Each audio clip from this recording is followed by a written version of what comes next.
Welcome to everybody into the topic immunity or body's defense system. অসংক্ৰাম্যতা বা দেহৰ ৰোগ প্ৰতিৰোধ ক্ষমতা এই বিষয়টোলৈ সকলোকে স্বাগতম জনাইছোঁ. In this virtual class we will cover what is immunity, how immunity develop, types or classification of immunity, and what is immune system and how immune system works.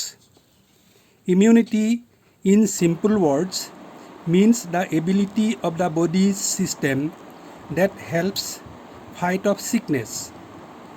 Immunity is a condition of being able to resist a particular disease, especially through preventing development of pathogenic microorganism or by counteracting the effects of its products.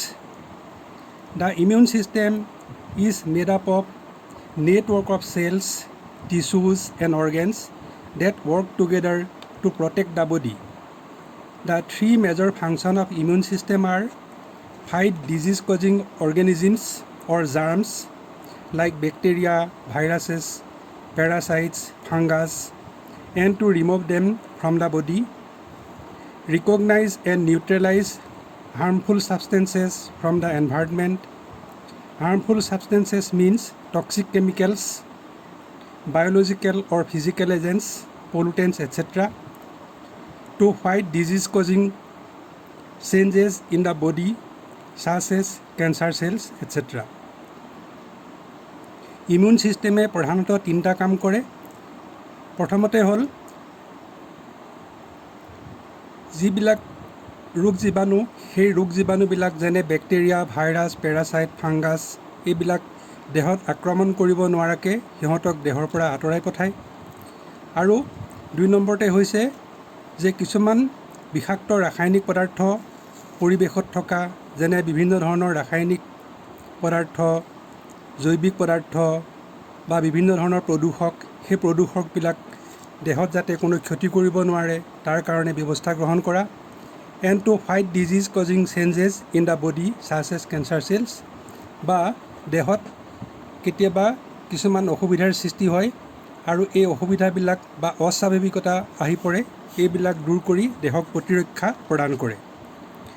How immunity develop? The development of immunity occurs in three ways.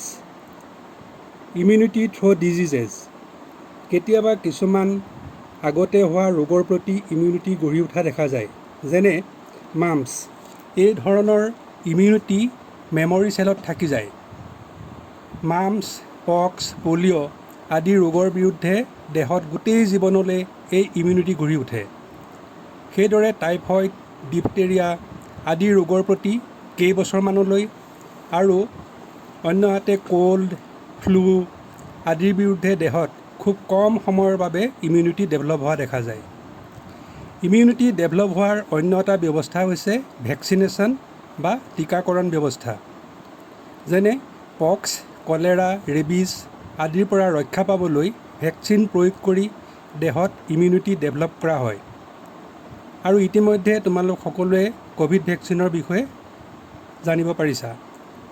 এণ্টিটক্সিন বা প্ৰতিবিষ প্ৰয়োগ কৰিও immunity develop কৰিব পৰা যায়. এণ্টিটক্সিন হৈছে antibody যি ক্ষতিকাৰক জীৱাণু বা পদাৰ্থক নিষ্ক্ৰিয় কৰি বা ধ্বংস কৰি আমাৰ দেহক সুৰক্ষা প্ৰদান কৰিব পাৰে.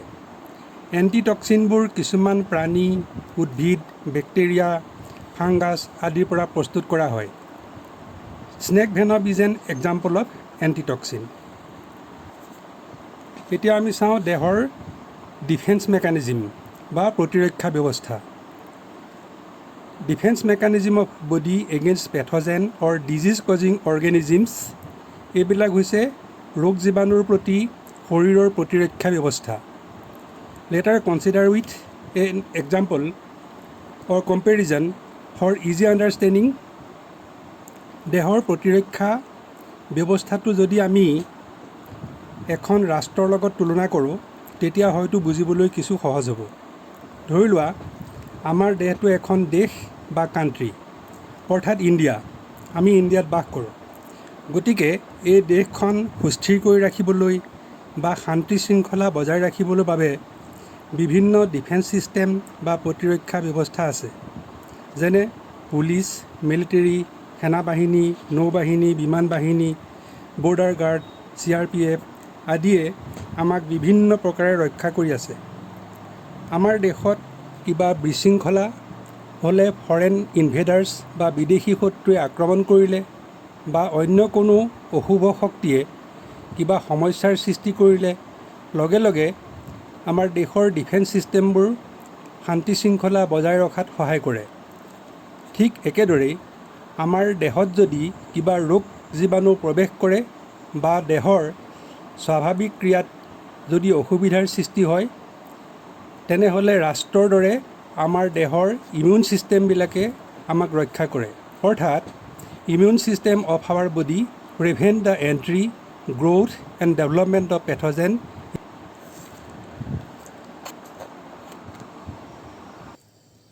Now, let us move to the next point, that is classification or types of immunity.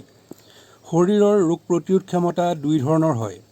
এটা হৈছে নেচাৰেল ইমিউনিটি অৰ ইনেট ইমিউনিটি বা স্বাভাৱিক প্ৰতিৰোধ ক্ষমতা, আৰু আনটো হৈছে একুৱাৰ্ড ইমিউনিটি অৰ এডাপ্টিভ ইমিউনিটি, গ্ৰহণশীল বা আৰ্জিত প্ৰতিৰোধ ক্ষমতা।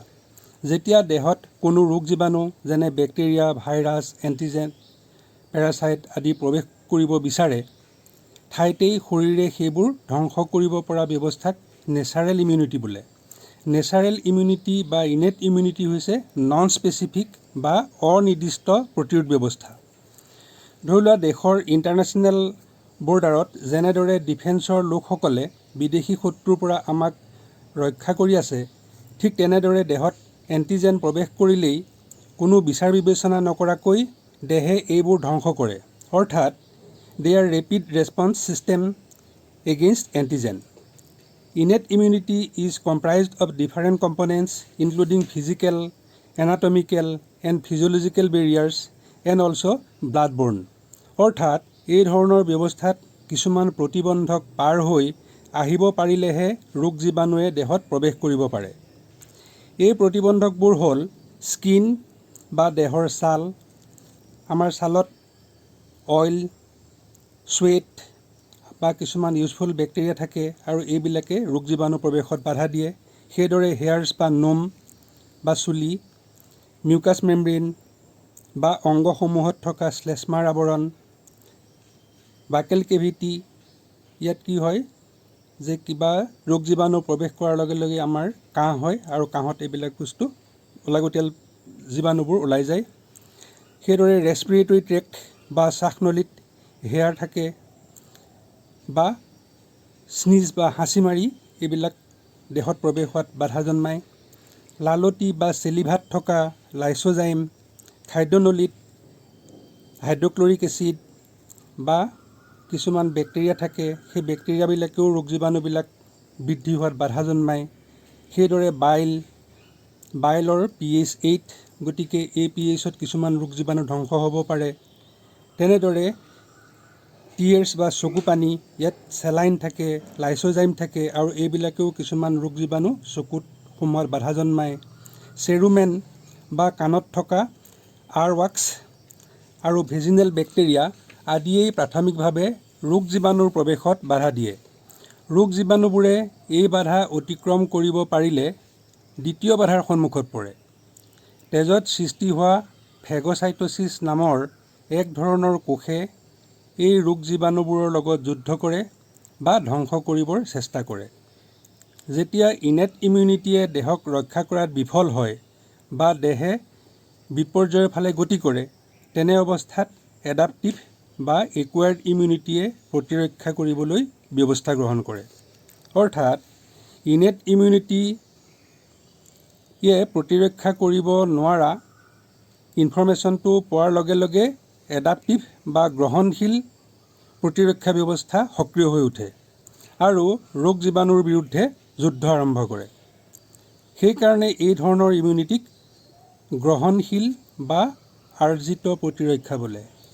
It is the third line of bodies defence. ধৰি লোৱা, কোনো ৰাজ্যত প্ৰতিৰক্ষা পুলিচ থানা আদিয়ে সৰু সৰু সমস্যা চোৰ ডকাইত আদি নিয়ন্ত্ৰণ কৰিব পাৰে।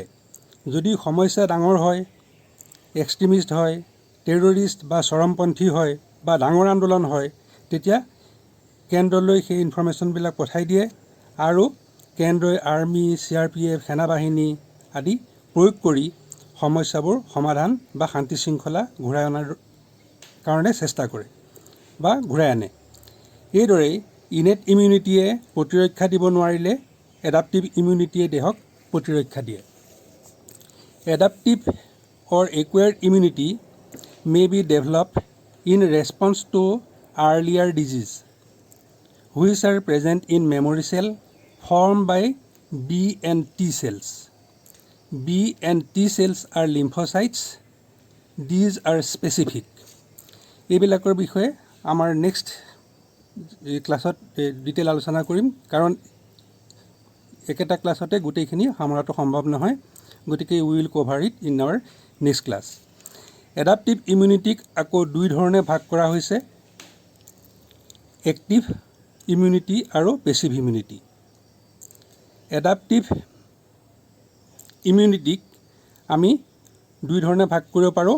এটা হৈছে এক্টিভ এডাপ্টিভ ইমিউনিটি আৰু আনটো হৈছে passive adaptive immunity. Active adaptive immunity বা সক্ৰিয় আৰ্জিত অসংক্ৰাম্যতা হৈছে ব্যক্তিৰ নিজৰ দেহত এণ্টিজেনৰ বিৰুদ্ধে এণ্টিবডি উৎপাদন কৰি দেহক ৰক্ষা কৰা ব্যৱস্থা। এই ব্যৱস্থা গঢ় ল'বলৈ সময়ৰ প্ৰয়োজন আৰু ই দীৰ্ঘস্থায়ী হয়। ই কোনো ক্ষতি নকৰে। এক্টিভ ইমিউনিটি হৈছে প্ৰটিনৰ মাধ্যমেৰে হোৱা যুদ্ধ।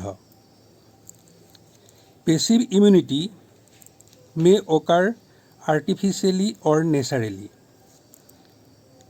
Antibodies produced in other organisms, যদি বেলেগৰ দেহত এণ্টিবডি প্ৰস্তুত কৰি ইনজেকশ্যনৰ দ্বাৰা কোনো ব্যক্তিৰ দেহত প্ৰয়োগ কৰা যায়, তেতিয়া যি ইমিউনিটি গঢ়ি উঠে সেইটো হৈছে পেছিভ ইমিউনিটি বা ভেকচিনেশ্যন। সেইদৰে স্নেক ভেনম এইবিলাক হৈছে পেছিভ ইমিউনিটি। ই ইমিডিয়েট বা তাৎক্ষণিকভাৱে কাৰ্য কৰে আৰু ই ক্ষণস্থায়ী হয়। কেতিয়াবা ই ক্ষতিকাৰকো হোৱা দেখা যায়। পেছিভ ইমিউনিটি কেন অকাৰ নেচাৰেলি। পেছিভ ইমিউনিটি আমি গম পাইছোঁ যে দুই ধৰণে হ'ব পাৰে, কেতিয়াবা আৰ্টিফিচিয়েলি হয় আৰু নেচাৰেলিও হ'ব পাৰে। In naturally passive immunity can B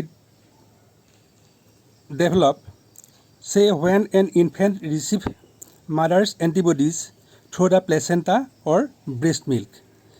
এইদৰেই পেছিভ ইমিউনিটি দেহত বৃদ্ধি হোৱা দেখা যায়।